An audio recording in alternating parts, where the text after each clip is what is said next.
Yo, what is going on, everyone? My name is Nick, or The Notorious Fantasy, and in today's video, we're going to be going in-depth into my top waiver wire ads for the running back, wide receiver, quarterback, and tight end position. It is important to note that there are a couple of teams on bye this week: the Detroit Lions, the Atlanta Titans, the Tennessee Titans, the Las Vegas Raiders, as well as the Houston Texans. But before we could get into things, I would like to ask that if you guys are new to the channel and you do end up enjoying today's video, that you please make sure to hit that subscribe button down below. And while you're down there, whether you are new to the channel or not, please make sure that you do leave a like on today's video. It would help me out a ton. And if you do want to follow me on Twitter, please do so at NotoriousFNTSY. I would also like to ask that if you guys have any questions about week number 6, to please make sure that you ask down below in the comment section. I'd love to talk to you guys down there. So without further ado, let's get into my week number 6 must-add waiver wire players. We begin with the running back position, headlined by Kenneth Walker III of the Seattle Seahawks, going up against the Arizona Cardinals this week at home in Seattle. Right now, Walker is owned in 45% of leagues on Yahoo Fantasy, so if you play on ESPN, NFL, CBS, any of those other fantasy football platforms,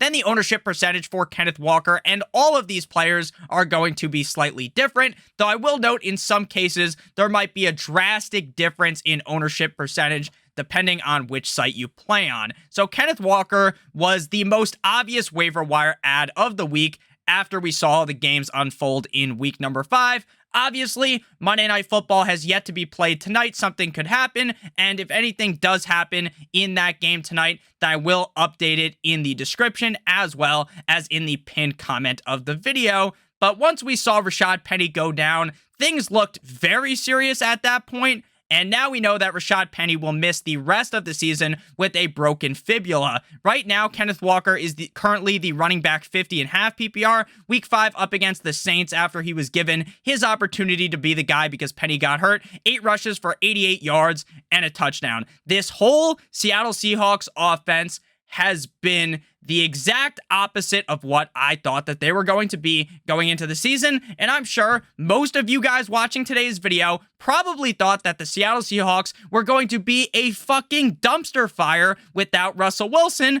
But it turns out that the Seahawks are flying high. They're flying great right now. And Russell Wilson and the Broncos are kind of down in the dumps. So while I was a big Rashad Penny guy, when injuries like this happen, you just got to move on, and now Kenneth Walker is the guy. There is a reason, and a big reason at that, as to why they drafted this guy so highly in the 2022 NFL Draft, and that is because they believe that he could be the number 1 back, the bell cow back on their team. And based upon how this team has been performing, there is no reason to believe that Kenneth Walker can't be productive in fantasy football. Now, I'm not saying that he's going to be a locked and loaded top 12 running back every single week, but he does definitely have a bunch of upside. The team does try to use other running backs on the team, but I really do believe that Kenneth Walker is so talented that he's going to be able to break off from those other running backs. And this week up against the Arizona Cardinals, I would be very comfortable firing up Kenneth Walker. Next up, we move to Brian Robinson of the Washington Commanders, going up against the Chicago Bears in Chicago this week. Right now, Robinson is owned in 62% of leagues on Yahoo. He's been a guy that I've been talking about as an ad over the last couple of weeks because I thought that once he returned, he was going to be the guy for the Commanders. I said, hey, you know what? Maybe it'll take a couple of weeks for him to overtake Antonio Gibson. I thought it was eventually going to happen, but it appears, based upon just the single game we have seen, that Antonio Gibson has already been passed up by Brian Robinson as the lead back on the team. Right now, Brian Robinson is the RB 98.5 PPR, but that doesn't mean shit since he's only played in 1 game on the year. In week 5 up against the Titans, his debut game, 9 rushes for 22 yards. It was awesome to see that video of him running out to many men by 50 Cent. It was obviously the connection with 50 Cent getting shot, with Brian Robinson getting shot. It was crazy to see that, honestly, when he got that injury, when he got shot, I thought that his season was over. I didn't even think we were going to see him play in his rookie season. And now we were in week 5 last week, and the guy fucking played, and he looked decent. Now, again, I'm not saying that he's this world-beating running back, but he looked better than Antonio Gibson and was given more usage than Gibson. 3 rushes for Gibson for 6 yards. not good. 3 receptions on 4 targets for 33 yards. I've been talking about this for weeks. Antonio Gibson is barely averaging 3.3 yards per carry. It was pretty clear that there's a reason why Riverboat Ron Rivera revealed that Brian Robinson was the starter before the season, because Brian Robinson passed him up. Antonio Gibson is dust. He's fucking dust. Brian Robinson is the guy. Up against the Chicago Bears defense, things might be very good for Brian Robinson. Now, again, I'm not advocating that he's a must-start running back this week. I think that would be crazy to say, because I think he's going to get ramped more and more production as the season goes along. So I'm not telling you need to start him up against the Chicago Bears, but what I am telling you is that he needs to be rostered. I thought he'd be rostered, honestly, in more leagues. If he was rostered in like 75% of leagues, that would have said, you know what, he doesn't get included in today's video. But since he's only 62% owned, I figured I would talk about him. The next RB on the list here is Eno Benjamin of the Arizona Cardinals, going up against the Seattle Seahawks this week in Seattle. Currently, Benjamin is 11% owned. Now, right now, both James Conner as well as Darrell Williams are banged up. Conner with a ribs injury and Williams with a knee injury. This is obviously something that you are going to want to monitor up until Sunday, because if James Conner and Darrell Williams are in, then obviously there's no reason to start, Benjamin. There might be a reason to hold on to him, right? Even if Conner is able to play, but there's really no reason to start him. But if James Conner isn't able to go and Williams doesn't play, then this offense is going to see Eno Benjamin get a decent amount of work. Right now, Benjamin is the RB 41.5 PPR. Again, when you're a backup running back, I don't really expect you to be like running back 27 or something. So while I figured I would include it because I include where they're finishing right now at their position for every player, but it's not really important in this case. Week 5 up against the Eagles, after those two end up getting hurt, 8 rushes for 25 yards and a touchdown, 3 receptions on 4 targets for 28 yards. Now, I've went on many of rants throughout this season about the Arizona Cardinals. I'm wondering why this team sucks ass at points in the game, why Cliff Kingsbury does what he is doing, and just overall, this team is severely disappointing compared to what I thought they were going to be. And while I don't love the Arizona Cardinals defense, I do think this game, the Arizona Cardinals versus the Seattle Seahawks, has a chance to be a back and forth high scoring fucking shootout. And Eno Benjamin is immensely talented when it comes to catching passes. I'm not saying he's like the best pass catcher in the fucking NFL at the running back position, but he can certainly get it done. And here, again, if both Conner and Williams are gone, I honestly think you want to start Eno Benjamin this week at number 4. Those first 3 guys are guys you might want to consider starting this week. After this, after 3, we kind of get into the range where it's like you should add them, but I'm not really playing them. Rashad with 2 A's White of the Tampa Bay Buccaneers at the Pittsburgh Steelers, 34% owned right now on Yahoo. Currently, he's the running back 57.5 PPR. Last week up against the Atlanta Falcons, 5 rushes for 14 yards, 3 receptions on 4 targets for 28 yards. There were a lot of people that got very nervous for Uncle Leonard Fournette after that Kansas City game, not last week, but the week prior in week number 4. They saw this usage out of Rashad White, and they started talking about, oh my God, is Leonard Fournette's job stolen? Is Rashad White now going to be the guy? And then week number 5 up against the Falcons, we saw very clearly, crystal fucking clear, that Uncle Leonard Fournette is the guy. So while Rashad White is a fantastic handcuff, right? If Leonard Fournette was to get hurt, knock on wood, we do not root for injuries, then Rashad White would be elevated into potential fantasy football superstardom. And that's why you add him. But you're not adding Rashad White and being like, man, this guy's a must-play running back this week up against the Steelers. He just isn't, because Leonard Fournette is there. Unless you kind of want to galaxy brain things and be like, oh my God, they're going to butt fuck the Pittsburgh Steelers. They are going to sodomize them. They're going to do them dirty, 50 Shades of Grey style. Then go ahead and play Rashad White, because you just galaxy brained yourself into thinking that the Buccaneers are just going to slap the shit out of the Steelers and then Rashad White's going to come in the game. That's definitely possible, But I think a more sane way of thinking is, hey, Rachaad White's a good handcuff, so I'm going to pick him up, but I don't really expect to play him this week or until Uncle Lenny gets hurt. Knock on wood, we don't root for injuries. Final running back to talk about here before we pivot into the wide receivers, Latavius Murray of the Denver Broncos going up against the LA Chargers in LA. Another primetime game for the Denver Broncos. I genuinely think I would rather take glass and shove it up my cock hole than watch another Denver Broncos primetime game. This is ridiculous. I didn't even know this was happening. I checked. I was like, Latavius Murray, he's now on the Broncos. Let's look at the Broncos schedule. And then it says at 8:30, and I'm like, oh my God, or maybe not 8:30. It's like 8 something. I'm like, what the fuck? How are the Broncos on another primetime game? The NFL has done us so dirty. 19% owned for Latavius Murray. Latavius appears right now currently to be the number 3 running back on the team, but in all honesty, there's a pretty good chance that he is better than Mike Boone. And there's also a chance that if Melvin Gordon keeps fumbling, then Latavius Murray could be the number 1 running back on the team. Now, I know going into the season, if I told you Latavius Murray was going to be the starting running back on the Broncos because of all these injuries, then you would have said, oh my God, that's going to be amazing because the Broncos are going to be so good. Now, right now in week 6, we're going into here, I am disheveled. I am battered. I am beaten by this Broncos team, but there's still a chance maybe things start to click. Maybe they figure shit out. And again, the running back 1 on any team could be valuable. He was not active for that snooze fest of a Thursday night football game up against the Colts. So his only game this year that he was active, he wasn't on the Broncos. He was on the Saints up against the Vikings in London. 11 carries for 57 yards and a touchdown, 1 reception on 1 target for 8 yards. So again, I'm not advocating and telling you guys that, oh, Latavius Murray's definitely going to become the running back 1. But is it possible? Honestly, I think so. Now we move to the wide receiver position, headlined by Jakobi Meyers of the New England Patriots, going up against the Cleveland Browns this week in Cleveland. Currently, Meyers is owned in 47% of leagues on Yahoo Fantasy. Right now, he's the wide receiver number 40 in half PPR, but he only played in 3 games, and he is the wide receiver number 11 in half PPR points per game. Now, because Meyers was banged up for the last couple of games, obviously he returned this week up against the Lions, people cut him.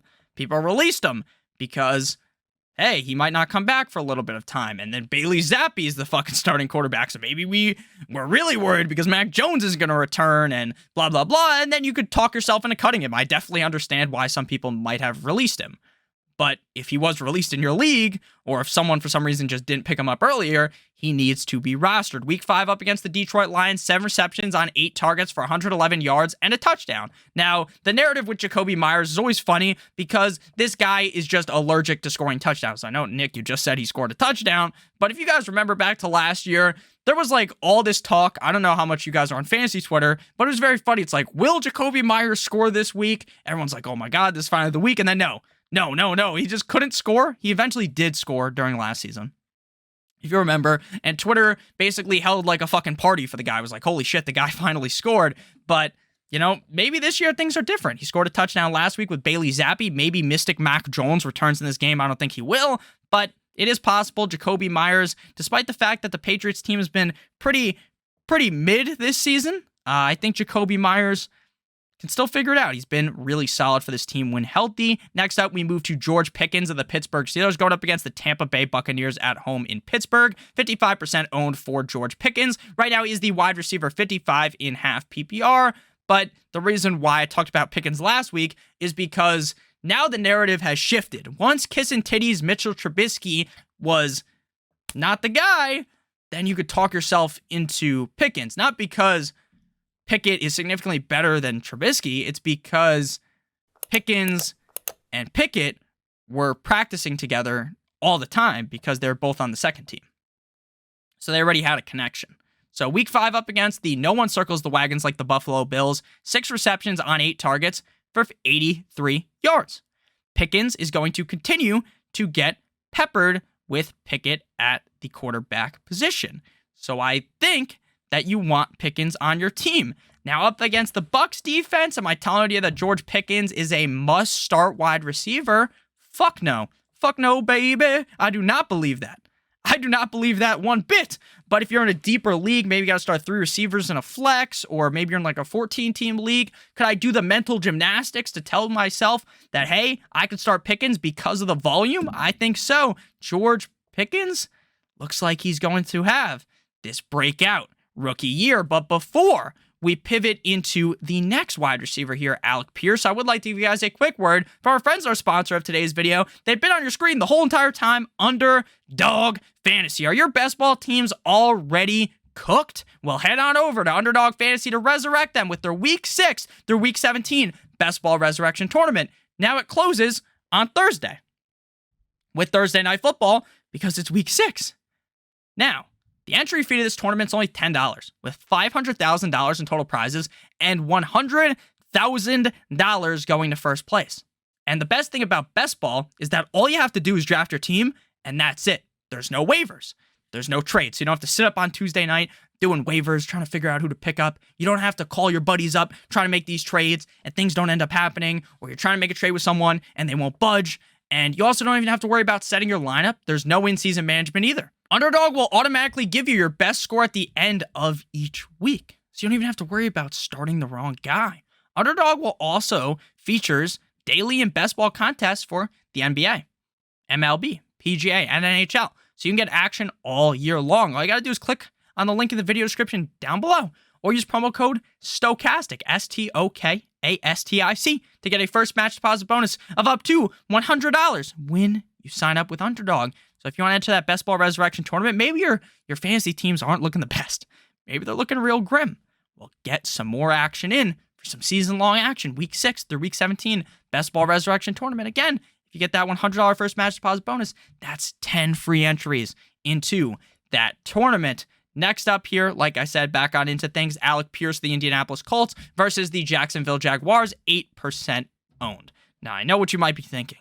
Nick, I would rather get RKO'd by Randy Orton onto a fire table like I'd assume they do in Buffalo. You ever seen those videos where the folding table's on fire and they jump through it? So just imagine like the most painful thing possible, right? I would rather get a nail just fucking put through my eye than have an Indianapolis Colts player. And I get that, right? The Colts offense has been putrid. The Colts offense has been awful. It's a disaster. It really is. But Pierce has woken up. He's woken up. He's currently the wide receiver 62 in half PPR, playing in 4 games. He is the wide receiver 57 in points per game. Last week up against the Denver Broncos in that snooze fest, 8 receptions on 9 targets for 81 yards. If he's going to see 8, 10 targets potentially a game, then you're going to want that guy on your team. And he gets the Jaguars this week. The Jaguars defense has looked good, so I'm not saying that, oh my God, let's just get pumped for this game against the Jaguars. But, you know, if you need a spot start here, Alec Pierce could be that. And even if you don't need a starting receiver, you can put him on your bench, stow him away, because I honestly think that this guy is going to break out in his rookie year as well. These are 2 rookies we've just talked about. Pierce has looked really good. Outside of Pittman, they don't really have any other targets.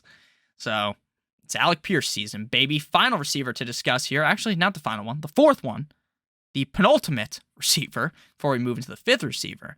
Zay Jones of the Jacksonville Jaguars going up against the Indianapolis Colts in Indianapolis, 26% owned. Right now, Zay Jones is the wide receiver 51 in half PPR, playing in 4 games in terms of point per game. He is the wide receiver 41 in half PPR. Week 5 up against the Houston Texans, 3 receptions on 8 targets for 12 yards. Not very good, right? 3 receptions on 8 targets, but he had 8 targets. He's averaging 8 targets per game. I think the Jaguars look significantly better this week up against the Colts. It just seemed like, maybe was this just a look-ahead game for the Jaguars? They've looked so good, and they just looked right over the Texans.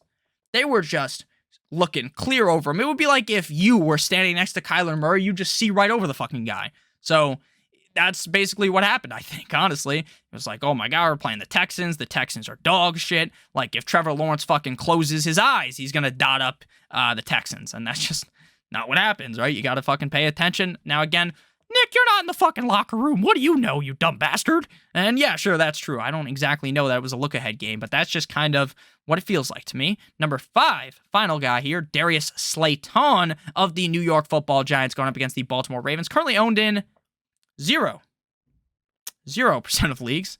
Right now he's the wide receiver 103, playing 4 games, but I'm not even going to bother pulling up his points per game stats because he didn't even see a target in the first fucking 2 games of the season. Week 5 up against the Packers in London, baby. Take that cheese and shove it up your ass. Did you guys see that? These England fans the Giants fans from England were chanting, take that cheese and shove it up your ass.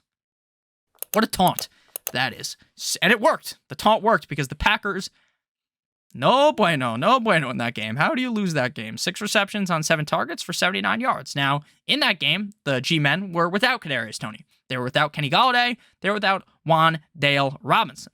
So obviously, if any of them could return this week, then we could see a reduced role for Slayton, and maybe Slayton is just fucking irrelevant without one of those guys return. So that's definitely possible, but it's at least worth the risk of picking him up because, like, maybe even when the other receivers return, Slayton is still popping off. He's really fucking fast.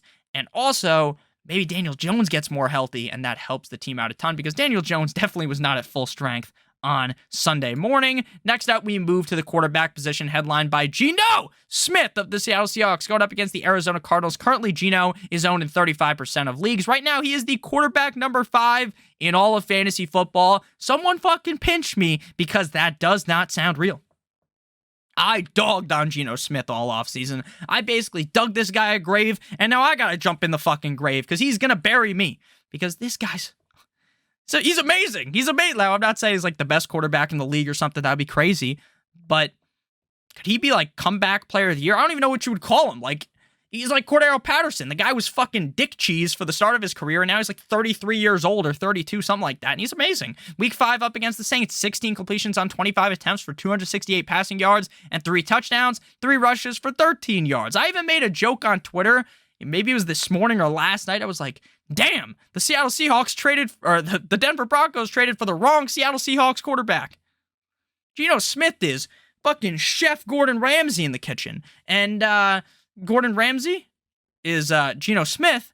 And then fucking Russell Wilson is like Chef Boyardee. Now, that's not an insult on Chef Boyardee because that guy makes some chef's kiss ravioli. I used to love that shit when I was a kid, but yeah, like, come on. Come on. Geno Smith is looking great, and Russell Wilson is looking like he's in the shitter. Again, this matchup against Arizona, we talked about it a little bit earlier. This kind of has all the makings to be a high-scoring tit-for-tat, back-and-forth affair. And Geno Smith might throw the knockout punch in that game and put up a big score. The other quarterbacks, there are buys this week, so the other quarterbacks are looking a little grim. Carson Wentz of the Commanders going up against the Chicago Bears in Chicago. 46% owned for Wentz. First two games of the season, the guy's on fire. Then the next 2 games, he simmers out and he plays awful. Last week against the Les Titans, he woke up to a good fantasy game, but in reality, a good fantasy game and a good real-life game, not necessarily always correlated. 25 completions on 38 attempts for 359 yards, 2 touchdowns, and an interception, 5 rushes for 15 yards. The guy sold the game. Sold the game away. Fucking put one of those called, like a bow, like wrapped up one of those giant bows you get when you fucking buy a new car. One of those and just fucking gift wrapped it, threw it right to the defense. The guy sucks. But he's playing the Bears.